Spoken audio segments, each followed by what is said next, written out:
Congressman Busita, the floor is yours. Thank you, Mr. Chair. For other matters, Chairman Artes, ilan po yung ating traffic enforcers? More or less. More or less po, nasa 2,000 po. Okay, Mr. Chair. So, more than 2,000. So, may nare-receive po tayong mga complaints against our enforcers? Meron naman po at ina-action na naman po natin kaagad-agad kung ano man po yung reklamo na ating natatanggap against Yes. our enforcers po. Yes, Mr. Chair. In general, ano na po yung naging action taken natin doon sa mga complaints? Si Colonel Lipana po will answer kung ano na po yung nagawa natin at kung gaano na po karaming enforcers yung atin pong natanggal as a result po ng investigation sa mga complaints po against them. Mr. Chair, Your Honor, for in order to ensure that our WEN will be disciplined, we have established a unit, Intelligence and Investigation Office, and even before then, we have a disciplinary machinery from of the MMD. Since 2017, we have a total of 616 separated from the service because of several infractions. And in fact, Chairman Artes is in the MMDA is procuring a body cam so that our traffic enforcer during the time of arresting a traffic violator, makikita na he has no opportunity na makapag-extort kasi yung body cam ay nakalink sa ating Metro Base. And also, yung ating single ticketing system na already approved by the Metro Manila Commission in principle will purchase handheld devices para sa ticketing system. So there is no more chance na pag-extort yung ating mga traffic enforcer. And also, even without complaint, meron lamang tayong ma-receive na information, meron tayong nagsusurveillance ng mga intelligence unit ng MMDA para tingnan. Hindi na natin ihintayin yung reklamo sapagkat alam naman natin na hindi naman lahat ay may kakayahan o may lakas ng loob na magreklamo. So yun po, meron po tayong mga pinalabas na mga guidelines to ensure na hindi sila, to ensure na magkakaroon sila ng proper discipline. Kasama po dito, meron tayong memorandum sa kanila, bawal yung kumpul-kumpul na nakikita natin dati, at yung nagse-cellular phone while on duty. So priority po ang traffic management than apprehension. If I may, Your Honors, dagdagan ko lang po yung sinabi ni GM Lipana. Nung panahon ko po simula nung umupo ako as chairman, noong 2002 hanggang sa nabalik po ako noong November, sa term ko po as chairman, a total of 207 enforcers po ang dinismiss natin sa serbisyo, gawa po ng various infraction. So, Mr. Chair, magandang madinig natin yan. Kasi po, sinasabi ng publiko na yung mga iring traffic enforcers ng MMDA ay parang kinukonsinte. So, on the record pala, Mr. Chair, nung umupo si Chairman Artes, more than 200 traffic enforcers na yung na-terminate. Tama po ba? Tama po. In fact, Your Honor, sa dami po ng aming na-terminate nung panahon ni Chairman Lim, panahon po ni Secretary Abalos as chairman, at noong pong panahon ko, napakarami po naming na-terminate na mga traffic enforcers. Ang nangyayari po, meron pong mga nagpo-colorum kasi hindi po namin nabawi yung mga uniforms at IDs, yung iba po sa kanila nag-awol. Kaya po tayo sa MMDA ay magpapatahi po ng bagong uniform at magpo-provide po ng bagong ID para po ma-distinguish na doon sa mga enforcers po na kolorum at maiwasan po yung pangingikel na akala po ay empleyado pa ng MMDA, yung pala po ay na-terminate na. Yes, Mr. Chair. Nabanggit ni Chairman Artes yung kolorum eh. Hanggang anong oras po ba yung operation ng traffic enforcers natin? Traffic enforcement? 3 pong shifts ang ating enforcers. Nagsisimula po yan ng alas 5 ng madaling araw at nagtatapos po ng alas 10 ng gabi. So pag nakikita po kayo ng enforcers after 10 o'clock, kolorum po yan. Except meron po tayong strike force na tinatawag na naka-standby po yan sa MMDA. Hindi po natin pinalalabas unless may tawag. Dahil po minsan pag nagkaka-aksidente, lalong-lalo na sa madaling araw, ipinapadala po natin yan to manage the traffic at imbestigahan po yung nangyaring aksidente. So hanggang 10 o'clock po ng gabi yung official na duty ng MMDA enforcers. So, Mr. Chair, kapag may nare-receive kami sa office na complaints, particular sa illegal towing, yung idinidispatch ninyong personnel, traffic enforcer, galing sa office yun, especially after 10 o'clock in the evening. Yes po, kasi meron nga rin pong mga insidente, lalong-lalo na pag medyo yung nagbanggaan, kailangan ito. Nagdi-dispatch po tayo ng enforcers doon at towing para po alisin yung obstruction dahil hindi naman po natin pwedeng pabayaan na nakatenga po doon yung mga sasakyan na nagbanggaan kung lalong-lalo na kung total wreck. Dahil po pag inabot po ng mga alas 6 ng umaga, malaking traffic po ang idudulot nito. Mr. Chair, madalas ko kasing madinig ito eh. Kaya daw masipag yung traffic enforcers, may kota-kota. Is it true?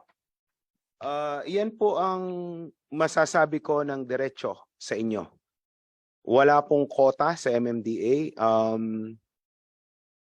Hindi ko naman po masasabi na 100% wala pong nangungotong sa aming hanay. Pero rest assured na ginagawa po namin lahat ng paraan para mawala po ito. Kasama po yung paglalagay ng body cameras sa lahat po ng aming enforcers para po pag nag-approach sila sa pag-apprehend po ng traffic violator, ay yan po ay mamomonitor doon po sa ating metro base at makikita, maririnig pati sinasabi nila dahil audio-video po ito at real-time na naka-connect po sa ating metro base. Mr. Chair, nabanggit po ni Chairman Artes yung body cam. Active na po ba yun?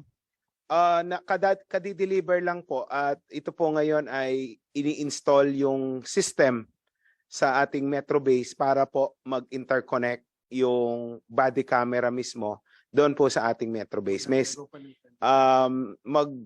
I-dry run or i-test run pa po namin yan before commissioning and before acceptance. Pero na-deliver na po, nasa MMDA na po yung mga units ng body cam. Yung system na lang po ang hinihintay natin.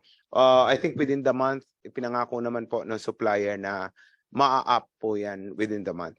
Mr. Chair, ilan po ang target ninyo na numbers ng body cam? Sa ngayon po yung ating pong pinurchase kasama yung system ay 100. Nag-alat na po tayo ng supplemental for another 25. Pero ang target po natin ay lahat po ng may paniket ay dapat meron. Para po mabantayan talaga natin na yung lalapit doon sa mga na-apprehend ay ma-observe po natin kung ano ang kanilang ginagawa. Tama yung proseso ng paghuli, tama po yung proseso ng pag-approach, pag-usap, at sisiguraduhin po natin na wala pong manghihingi at walang mag-aabot. Two-way po kasi rin ang corruption. Pag giningan ka at ikaw ay nagbigay, maiiwasan po pareho yan. Kung meron pong body cam na may tumitingin all the time doon po sa aming metro base. So, Mr. Chair, ang target po ninyo is kung ilan yung inyong enforcers na may paniket. Yun dapat ang numbers ng body cam. Opo, yun po ang ating balak dahil hindi naman po lahat ng enforcers na 2,000 na yan ay may paniket. Sa isang group po, meron lamang pong isa. So pipilitin po natin na malagyan ng body cam lahat po ng may hawak ng paniket. Mr. Chair, very interesting kasi itong issue na ito, itong procurement ng MMDA ng body cam. Kasi po, hindi lang nila mauobliga yung enforcers nila to implement properly yung traffic rules and regulations. Makakasama, ma-address din kasi po nila yung pangungotong at pang-abuso. But of course, in fairness naman sa MMDA, hindi naman lahat. Hindi lang talaga maiwasan. Imagine, more than 2,000 personnel. Talagang meron diyang aabuso at magte-take advantage. Dagdag ko lang, Mr. Chair. Nabanggit ni Yusek Lipanag kanina, pinagbabawal ninyo yung nakatago? Abangers. Yung tinatawag pong abangers, i-explain po ni Colonel Lipana yung pagbabawal po natin dyan. Mr. Chair, ganun nga po, binagbabawal natin yan. Meron tayong intelligence operative, meron tayong inspector, na once na nahuli silang nakatago sa poste, ayan po ay pinapailan natin ng administrative charges. Hindi lang po uniform na nag-inspeksyon, meron din pong in civilian na tinitingnan lahat ng aktwasyon ng tao natin sa kalye para mabantayan at ang hindi makapangotong. Thank you, Mr. Chair. So kung ganun po yung inyong plano, yung programa ninyo, will you allow private citizen na mag-picture then i-report sa inyo? Ito po ba i-honor ninyo at magkakanda kayo ng investigation to validate kung totoo yun and then bibigyan niyo ng proper attention? Yes, Mr. Chair. In fact, kahit po walang magpadala sa amin, informasyon lang po ang matanggap namin. Kami na po ang nag-i-initiate. We are conducting surveillance sa area at kung sino ang may report para hindi na makapangotong babantayan na namin. Okay, for MMDA, last question. More or less, ilan po yung vehicular accidents involving motorcycles annually? More or less. Mr. Chair, I already forwarded the email to the Chief of Staff of Congressman Rhodes. Congressman Rhodes, pinadala ko na po yung soft copy. Ma'am Zana, yung updated, pinaano ko na rin. Kasi last month, pinadala ko na rin sa inyo po. Pati sa inyo po, kung busita, lahat ng, from 2019, all traffic, road crashes involving motorcycles, lagi naman po ako nakikipag-coordinate sa Chief of Staff nyo. To answer your question, Mr. Chair, Honorable Busita, noong nakaraang taon po ay meron pong 26,000 na aksidente sa loob ng isang taon. So ito po ay mahigit 2,000 road crashes involving motorcycles sa buong Kamaynilaan. Hindi pa po dito na-cover yung mga minor accidents, yung naka-scratch ng sasakyan na hindi na po nagreklamo or na-report. At out of 26,000 po, kung busita, 279 po ang nagresulta sa pagkamatay noong motorcycle rider. Yes, Mr. Chair, naitanong ko po ito kasi nakita ko yung measures, yung program ni Chairman Artes. At gusto ko pong bantayan ito eh.